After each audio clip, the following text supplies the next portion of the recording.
Hello viewers, welcome back to the channel. ఇవాళ వీడియోలో వీర్యకణాల సంఖ్య లేవు అనుకునే వాళ్ళకి, అలా ప్రొడక్షన్ అసలు లేదు అని డయాగ్నోస్ చేసిన వాళ్ళందరికీ నేను ఈ చెప్పబోయే వీడియో ఒక సొల్యూషన్గా ఉంటుంది. వీర్యకణాలు లేవు అనే దాన్ని మనం మెడికల్ టర్మ్స్లో అజూస్పెర్మియా అని చెప్పేసి అంటాము.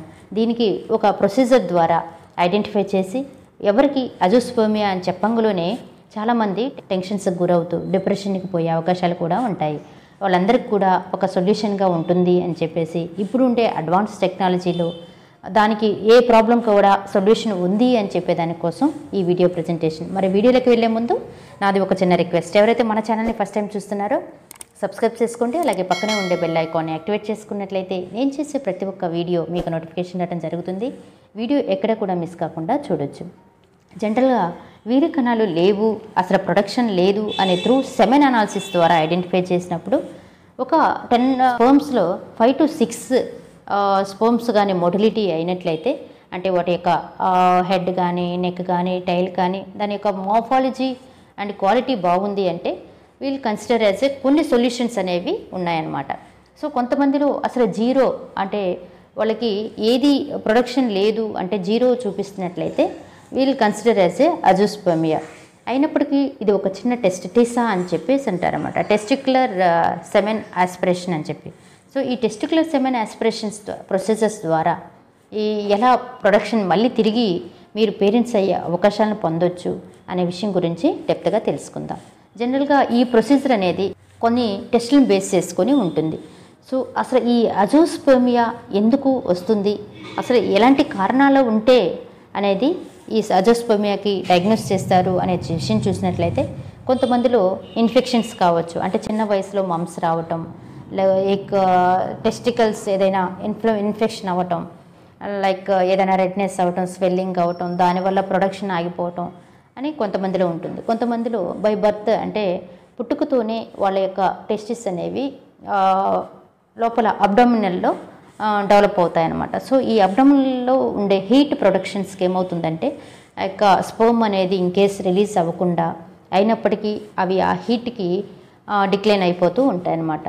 సో ఇలా కొన్ని కేసెస్కి మనం అజూస్పెర్మియాకి డయాగ్నోస్ చేయొచ్చు. కానీ ఈ టెస్టిక్యులర్ సెమెన్ ఆస్పిరేషన్స్ టెస్ట్ ద్వారా, ప్రొసీజర్ ద్వారా ఎలా మళ్ళీ పొందవచ్చు అనే విషయం చూసినట్లయితే టీసా టెస్ట్ అంటారన్నమాట, TESA. ఈ టీసా టెస్ట్ అనేది టెస్టిక్యులర్ ఆస్పిరేషన్ అంటే స్పర్మ్ ఆస్పిరేషన్ అనమాట. ఇది చేసే ముందు కొన్ని బేసిక్ టెస్ట్లు అనేవి క్లయింట్కి చేయాల్సిన అవసరం ఎంత ఉంటుంది. For example serum follicle stimulating hormone, LH hormone, అంటే టెస్టోస్టెరాన్ హార్మోన్ టెస్ట్, ఇవన్నీ కూడా అనాలిసిస్ చేస్తారనమాట. ఈ అనాలిసిస్ చేసినప్పుడు ఇవన్నీ వాల్యూస్ అన్నీ కూడా నార్మల్ రేంజెస్లో ఉన్నట్లయితే ఇది 70 to 80% అనేది సక్సెస్ అవుతుంది. సో ఇది ఎలా చేస్తారంటే, జనరల్గా స్పర్మ్ అనేది టెస్టోస్టెరాన్లో ప్రొడ్యూస్ అవుతుంది. దాని ద్వారా ఎజాక్యులేషన్ డక్ట్స్ ద్వారా, లేదంటే వ్యాస్ డిఫరెన్స్, ఆ డక్ట్స్ అంటే ఆ ప్యాసెస్ ద్వారా ప్రొడక్షన్ ఎజాక్యులేట్ అవుతుందన్నమాట. ఇన్ కేస్ ఏదైనా డక్ట్స్ ప్రాబ్లం ఉన్నా కూడా, ఎక్కడైనా డక్ట్స్లో ఆ ప్యాసేజ్లో బ్లాకేజ్ ఉన్నా కూడా ఈ ఇబ్బంది అనేది వస్తుంది. సో ఇలాంటి ప్రొసీజర్లో ఒక చిన్న సింపుల్ నీడిల్ యాస్పిరేషన్స్తో టెస్టోస్టెరాన్ని కట్ చేసి దాన్ని అనాలిసిస్ చేస్తారనమాట. సో ఇది కొన్ని ల్యాబొరేటరీస్లో ఇవి టెస్ట్ చేసి వీటికి నెక్స్ట్ ఫర్దర్గా ఎలాంటి చేయాలి, దీన్ని ఫ్రీజ్ చేస్తారు. యాక్చువల్గా ఈ టెస్టోస్టెరాన్ని కొంచెం కట్ చేసి సిస్టాలజీ లాగా పంపించేసి ఫ్రీజ్ చేసి ఎక్కడ ప్రాబ్లం ఉంది అని ఐడెంటిఫై చేయడం జరుగుతుంది. అంతేకాకుండా నెక్స్ట్ ఫర్దర్గా ఎలాంటి మెథడ్ ఫాలో చేయాలి, లైక్ IVF పద్ధతి బెస్ట్ మెథడ్ అనమాట.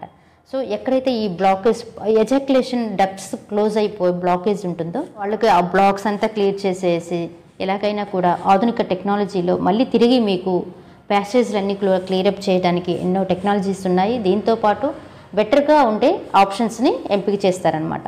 సో బెటర్ ఆప్షన్ వచ్చేసి IVF పద్ధతి ద్వారా మీకు పిల్లలు పుట్టే అవకాశాలను కలిగిస్తారు. ఇవన్నీ కూడా త్రూ ఈ కపుల్స్ని కౌన్సిల్ చేసి మీ విల్లింగ్తోనే ఈ ప్రొసీజర్ అన్నీ కూడా చేయడం జరుగుతుంది. మీరు ఎవరైతే అజూస్పెర్మియాతో డయాగ్నోస్ చేస్తుంటారో, సో టెక్నాలజీ వైజ్గా మీకు ఉన్న ప్రాబ్లమ్కి సొల్యూషన్ కూడా ఉంది అని తెలియజేయడం కోసం ఈ వీడియో ప్రజెంటేషన్. మరి ఈ టాపిక్ మీకు యూస్ఫుల్ అనిపిస్తే లైక్ చేయండి, షేర్ చేయండి, సబ్స్క్రైబ్ చేయడం మాత్రం మర్చిపోకండి.